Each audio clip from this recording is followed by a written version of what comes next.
My name is Dr. Jacob Wilson. I'm on the Scientific Advisory Board of Dymatize Nutrition, and I also have a laboratory at the University of Tampa where we specialize in building muscle as well as bodybuilding and how to lose fat and get shredded. You name it, we can actually look at it. I want to bring the sport to a new level with the latest that science has to offer.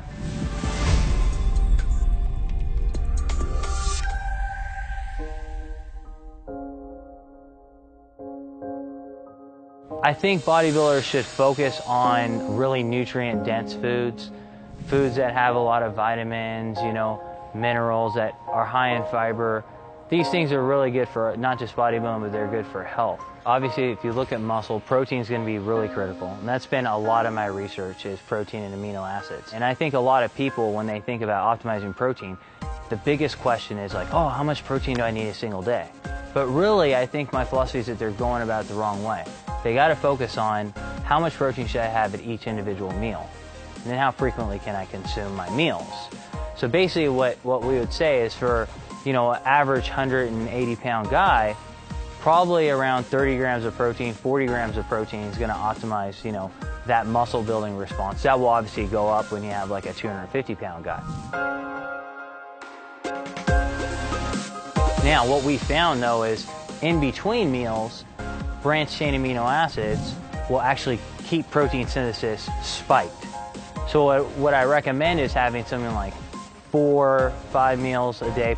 In between, have snacks with like branched chain amino acids in between those meals. And for those of you guys who are really into bodybuilding nutrition, you know that leucine is the king of branched chain amino acids. You need about 3 grams of leucine per serving. So that's actually what 30 to 40 grams of protein is giving you. It's giving you at 3 grams of leucine.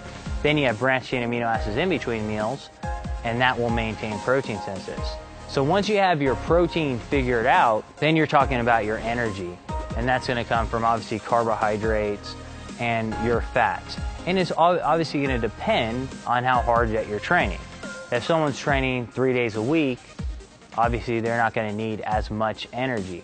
If someone's training twice a day, those carbohydrate needs are going to go up. It's important that individuals obviously select out good choices, particularly like if they're trying to diet. If someone's selecting like really, really high calorie density foods, it's going to be harder to lose fat. So that's where someone might select out higher fiber foods and things of that nature. But there's such a world of nutrition that you can go into.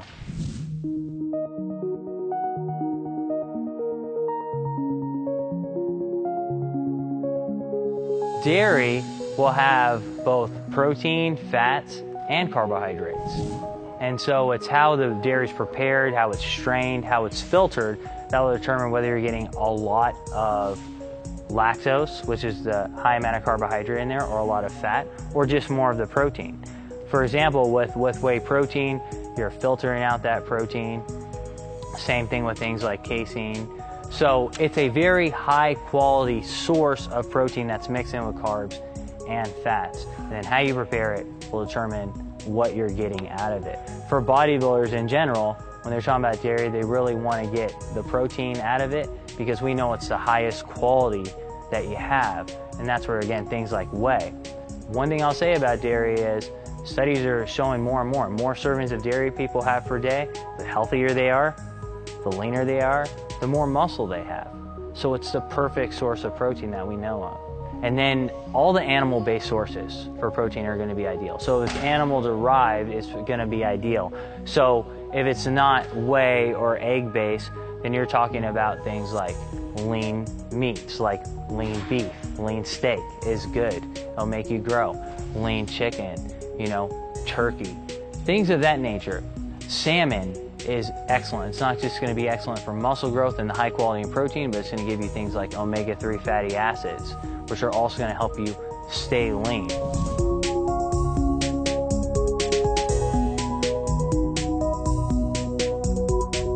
As far as your sources of carbohydrates, well, the thing about it with bodybuilding is, especially if someone is dieting, they're going to be hungrier. So you want things that keep you full, but also you want things that are going to fuel your workout. You want to think of yourself as like a high performance car, and you want to fuel your workout ideally.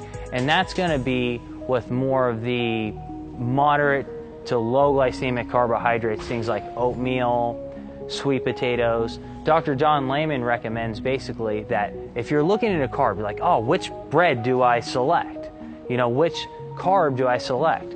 You want to always keep your ratio of carbohydrates to fiber at 5 to 1. Well, it can go lower than that, but for example, if you have a piece of bread and it says 20 grams of carbs, 5 grams of fiber, it's 4 to 1. That's perfectly in that range. But if you have another piece of bread, 20 grams of carbs, 2 grams of fiber, that's 10 to 1. And what essentially is going to happen is you're going to conk out, you won't have the energy to train, and you're going to be starving because you're going to be hypoglycemic. Your blood sugar is going to be low, so you won't be able to focus on your training. So that's why I recommend selecting things like that out. One thing we also know is that the type of carbohydrates and proteins that you select out and fats are going to be specific to the time of day. So when you're done training, it's okay to have a higher amount of carbs. It's okay possibly to have a little bit higher glycemic carbs after you train, meaning like lower fiber after you train, because you replenish your carb stores faster. And you're more in a state where you're less likely to store fat. But when you wake up in the morning, that's a whole different issue. One thing that we know is that you can program your metabolism for the entire day. In that case, you actually want to be more conservative with the carbs and have a little bit higher fat with breakfast. So your carbohydrates should be more fibrous in nature. It's okay to have a little bit of fat, like, you know, whole eggs as well with breakfast. And what we found is that when you do that, I'm not saying limit your carbs for the whole day, because a lot of times people will go, oh, you're saying to limit my carbs the whole day? No, I'm saying that if you lower your carbs with breakfast and increase the fats and have high amount of proteins, you program your metabolism the rest of the day to metabolize fat instead of carbohydrates, which means you spare your carb stores and you're leaner at the end of the day. And studies are coming out more and more showing this.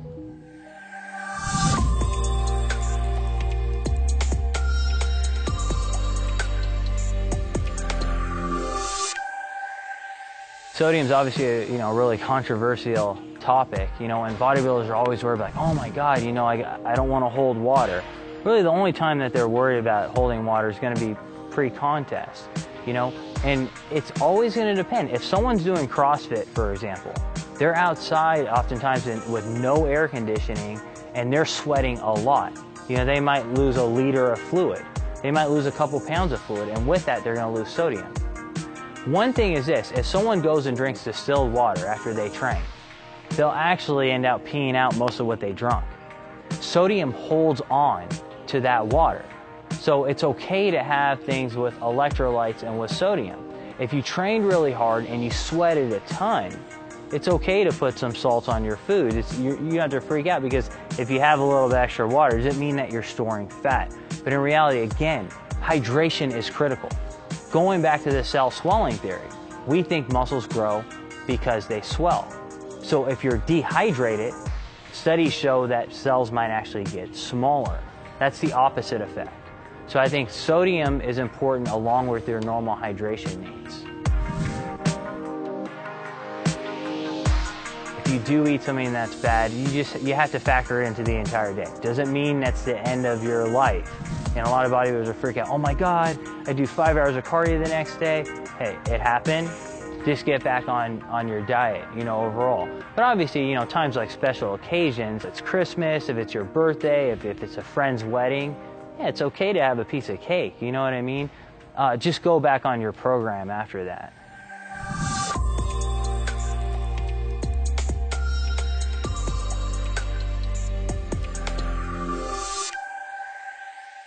I think that people who aren't aware of the science or aware of bodybuilding, I think bodybuilding is very advanced. Bodybuilders are very advanced. They understand a lot of things that general society don't. But if you ask someone in general society, like oh, I'm going to lose weight, or I want to get my body better, and then they cut out like all the meats in their diet, and all they're eating is a bunch of pasta and a bunch of fruits and almost no protein, and they think that's healthy, right? But in reality, it's not, because you're giving your body a bunch of energy, but you're not making your muscles work. Every time you take in protein, your muscles actually have to work to increase protein synthesis. It drains the muscle of energy. So now you can use those carbs to fuel the energy. But if you just have a bunch of carbs and a low amount of protein, you're not in a good spot. And I think if you look at our society, obesity unfortunately is going up and up and up, and overweightness is going up and up and up, and in kids as well. One takeaway with nutrition is you got to be consistent with your program. So if you start a new diet and like 2-3 days later it's not working, you're like, oh my God, what's going on? Honestly, bodybuilding's a long process. Like you see these guys on stage, it didn't happen in a week, right? It's years of focus and dedication. Same thing in nutrition. You come up with a game plan, you stick to it, see how that's working for you. What I want is this. There's so much misconceptions out there. There's so many myths out there. I want people to be educated. So for more videos and content like this, keep coming back to bodybuilding.com. I guarantee we're gonna have the latest that science has to offer on this sport.